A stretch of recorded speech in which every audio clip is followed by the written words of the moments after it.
Hi mga moms. Andito po si Michelle. Hindi po siya pumasok ngayon. May klase. Ha? May klase. Ano man? May klase lagi kaya magparid. Hindi ko daw maestra ron. Nagdesisyon ka na naman. Sabi ng mga teacher, oy. Walang pasok? Hala? Nag-suspended mo. Alam naman nila nagtitinda tayo. Dapat pumapasok sila. Ay, ang misa mo eh. Hindi naman papa. Hala! Kung kailan nandito na, tsaka na sinabi, no? Ayan na, hala. Ilan to? 4-5. Ano naman, di ba dapat Mo! 3K? 3K waman pasok ngayon. 4K? Hindi. Hindi kinaya. Gamay rin ako. Hala, tuwara. Kaya ko na para sa pista. Ha? Bili mo na. 7.5 na lang.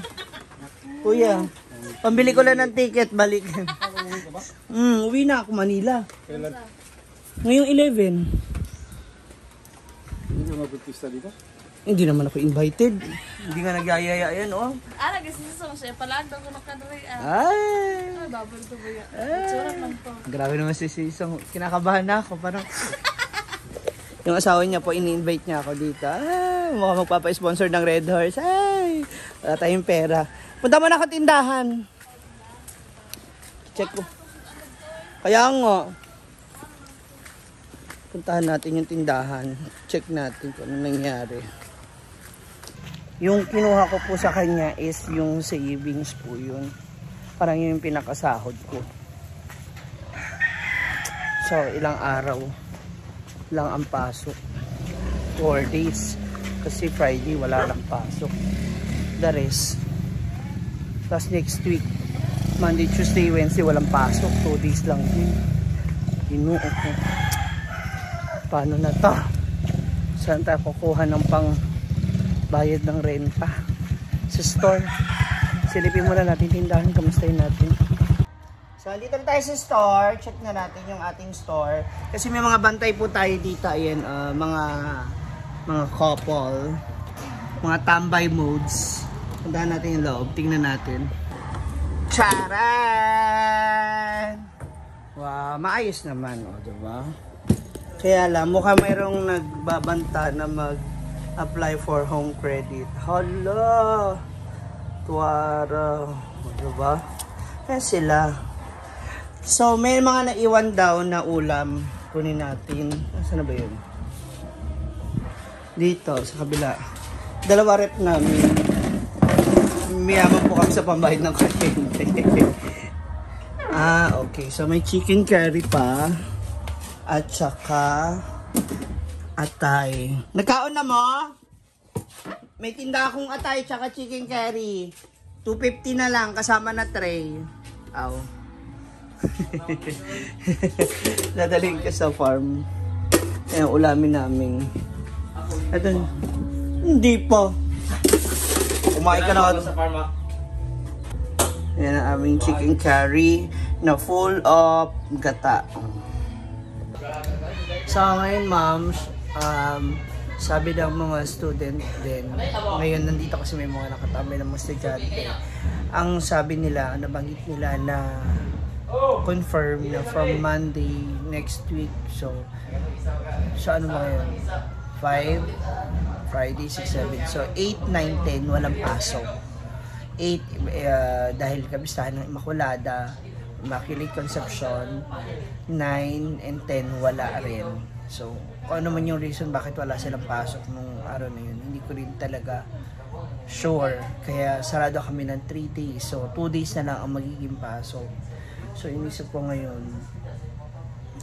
for 2 days na yun, sarado kami.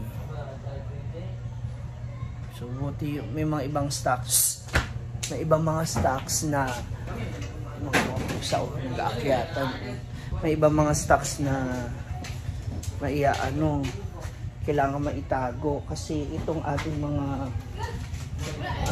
itong ating mga paninda kailangan di maitago kasi baka mamaya pasukin ng mga pusa, ngat-ngating nila, di ba, pag nagutom.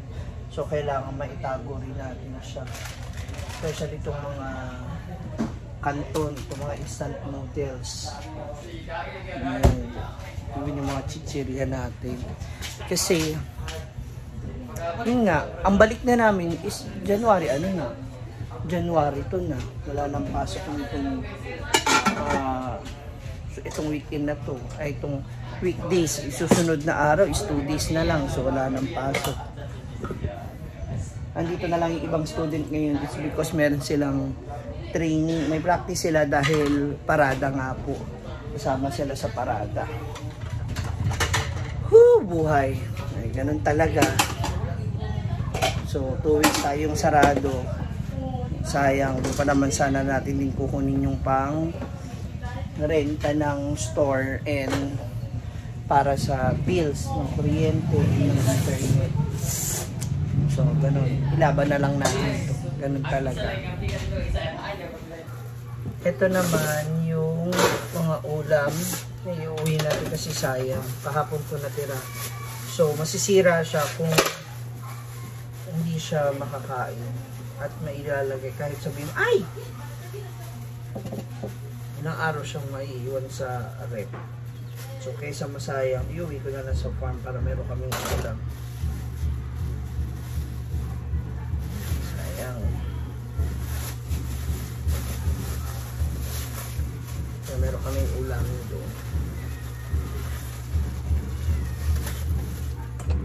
Actually, kung tutusin mga moms, maganda naman talaga yung stock. Maganda. Yung market na, customer ko, yung target customers ko. Kaya lang, the problem is, ito nga, kapag walang pasok, wala rin kaming sales. Ganun. Wala kaming benta. Hindi naman kami makakapag-open dito para magbenta ng ulam sa mga residential kasi iilan lang din yung mga kapitbahay namin dito na residential na bumibili ng ulam. So most of them talaga nagluluto rin sila. Ganyan. So hindi rin siya mag-survive na kahit walang klase mag-open kami for the food, no, o magtinda ng ulam. Kasi nga mostly ang client or customer namin is mga teachers and students.